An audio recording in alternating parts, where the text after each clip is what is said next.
Good morning, boys and girls. We're going to start chapter 3 from The Boy Who Saved Cleveland, called To the Mill. Let's see how Seth helps his family. The cabin was quiet when Seth woke up the next morning. That was odd, he thought. Most mornings he could hear his father and mother talking downstairs, or else his sister would be singing. Then he remembered. Seth rose from his straw mattress. Being careful not to bump his head on the attic's sloping roof, he pulled on his shirt and pants. Then he climbed down the ladder to the cabin's single room. His mother was wringing out a cloth and a pail of water. "Where's Pa?" Seth said. "Shh," his mother said. "Your father came down with the shakes and fever, too, and Mercy's worse." She nodded toward the corner of the cabin where Seth's sister lay, wrapped in a blanket. "Morning, Seth," Mercy whispered. Seth was shocked. Could this weak-sounding girl be his jolly sister?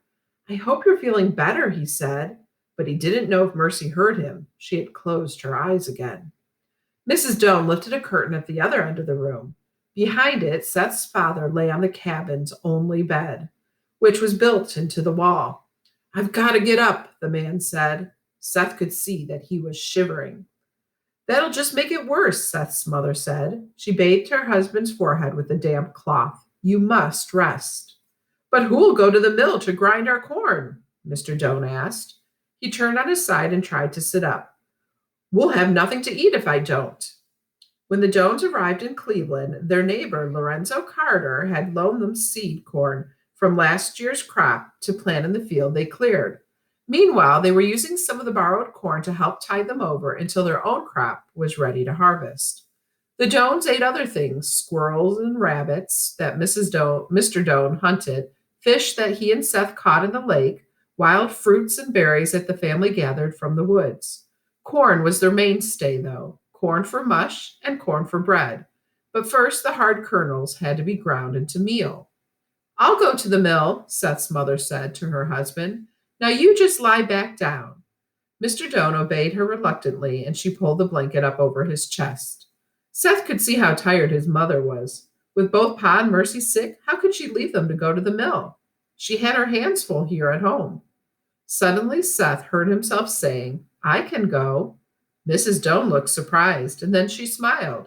Seth's father raised up on an elbow. "No, son, that job is too hard for you. It takes a lot of kernels to make a day's supply of meal, and they are heavier than you'd think. I'll get up and—" Mr. Doan started to stand but dropped back on the bed again. "I'm so dizzy all of a sudden," he said. "Lie down," Seth's mother commanded. "You're in no fit condition to go anywhere." Then her tone softened and she patted her husband's shoulder. "Seth's stronger than you give him credit for," she said. "Maybe he can't carry as much corn as you, but he can carry enough to keep us fed." Mr. Doan said nothing more as he got back under the covers. Mrs. Doan dropped the curtain beside his bed and turned to Seth. "Go now, before your father wakes up again," she whispered. She gave him a quick hug. "You can do the job, Seth. I know you can." "I'll try my best," he promised, but his hands shook as he filled a sack with kernels of corn from the storage bin behind the cabin. Why had he offered to go to Judge Kingsbury's mill? It was more than 2 miles from the settlement and uphill all the way. Wild animals lived in the thick woods that bordered the path. What would he do if he ran into a buck deer or an angry bear? Stop imagining things, he told himself. He'd made a promise to his mother, and he intended to keep it. With a sigh, he hoisted the heavy sack of corn onto his back and started out. Chapter 4 is called Sickness Everywhere. So as I mentioned, very few people lived in that area of Cleveland. Lorenzo Carter was his neighbor, but he's going to see that there are a few other families who are also sick, so he will have to go on his way to the mill. We'll listen to the next chapter on Monday. Have a great weekend.